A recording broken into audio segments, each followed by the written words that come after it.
Après avoir quitté le pays discrètement, Samuel savait que sa mission n'était pas terminée. Même s'il avait échappé à la mort, il sentait que le témoignage de sa foi devait encore se propager, même dans les cœurs les plus endurcis. En priant chaque jour pour ses anciens bourreaux, il croyait fermement que Dieu pouvait faire ce que l'homme ne pouvait pas.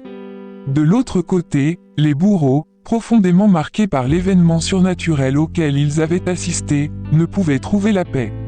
Ils se réunissaient souvent pour discuter de ce qu'ils avaient vu, se demandant comment un simple homme pouvait avoir survécu à une telle situation. Leur peur s'était transformée en curiosité, puis en soif de vérité.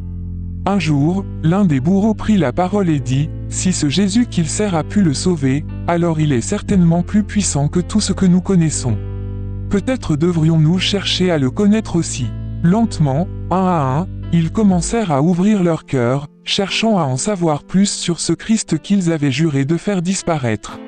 Samuel, de retour dans un lieu sûr, reçut un message inattendu. L'un de ses bourreaux avait trouvé un moyen de le contacter. « Nous voulons en savoir plus sur ce Jésus que tu sers », disait le message.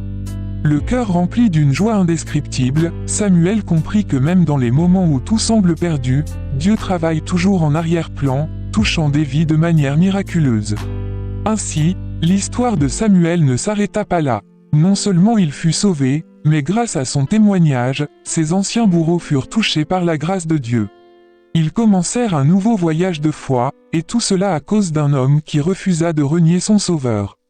L'histoire de Samuel nous enseigne que la foi peut déplacer les montagnes et toucher les cœurs les plus durs. Pour ne pas rater d'autres histoires inspirantes, n'oubliez pas de vous abonner, liker et partager.